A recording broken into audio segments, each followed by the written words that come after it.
High everyone, नमस्ते। एलिसारा YouTube च्यानलमा यहाँहरूलाई हार्दिक स्वागत गर्दछु। सधैँ चाहिँ आज पनि छोटो भिडियो, अलिकति फरक किसिमको भिडियो लिएर आएको छु यहाँहरू सामु। अन्तिमसम्म हेरेर साथ दिनुहोला। यो चाहिँ हामीले फलफुल बिरुवा रोप्नका लागि चाहिँ कसरी खाडल तयारी गर्ने भन्ने विषयमा छ।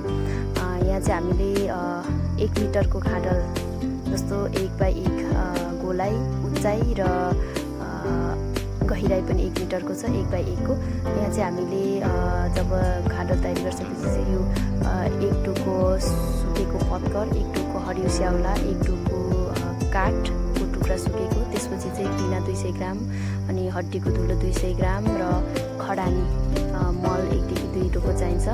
अनि हामीले चाहिँ यहाँ यो पिना र हड्डीको धुलो कृषकहरूलाई सिनाउँदैछु मैले चाहिँ। यसबाट चाहिँ हामीले पिनाबाट नाइट्रोजन पाउँछ, अनि यो खडानीबाट पोटास पाइन्छ भने हड्डीको धुलोबाट चाहिँ फस्फोरस पाइन्छ। यो चाहिँ हाम्रो फलफुल बिरुवाको लागि एकदमै उपयोगी फलफुल चाहिने तत्त्व हो। किनभने हामी जसरी मान्छेलाई पौष्टिक तत्त्व आहार चाहिन्छ, त्यस्तै गरी बोट बिरुवालाई पनि चाहिन्छ।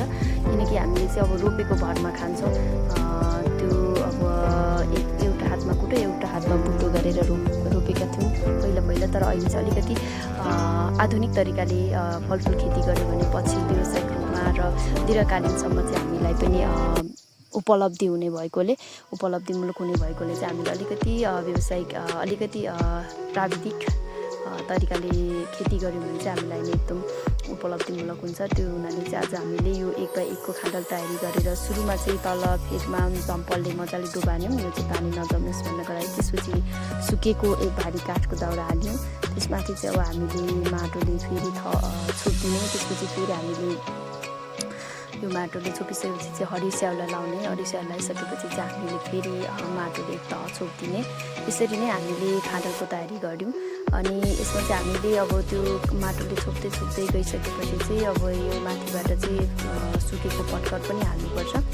सुकेको पत्करबाट पनि हामीले बिरुवालाई आवश्यक पर्ने खाद्य तत्त्व प्रदान गर्छ। र यो चाहिँ खाडल यो बायोइन्टेन्सिभ विधि भनिन्छ। यो चाहिँ हामीले यसरी खनेपछि चाहिँ 5 वर्षलाई ढुक्क हुन्छ। किनकि अब यहाँ चाहिँ खनजोत गर्नदेखि लिएर फलफुल बिरुवामा केही रोग लाग्यो कसरी काटछाट गर्नेदेखि लिएर एकदम सजिलो हुन्छ नि त यसरी यस तरिकाले रोप्यो भने। र उत्पादनमा पनि धेरै वृद्धि हुने भएकोले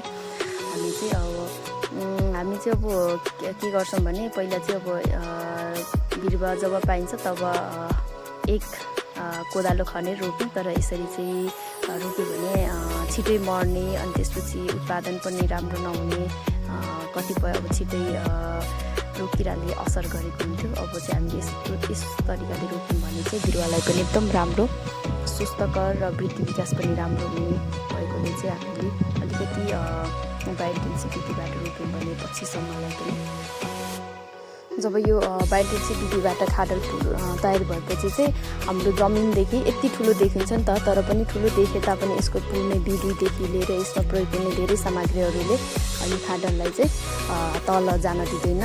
जस हामीले यो सबै सामग्री हालिसकेपछि चाहिँ जमिनदेखि 1 देखि 2 फिट माथि आइसकेपछि चाहिँ ठ्याक्कै 1 महिनापछि बिरुवा रोप्न तयारी हुन्छ।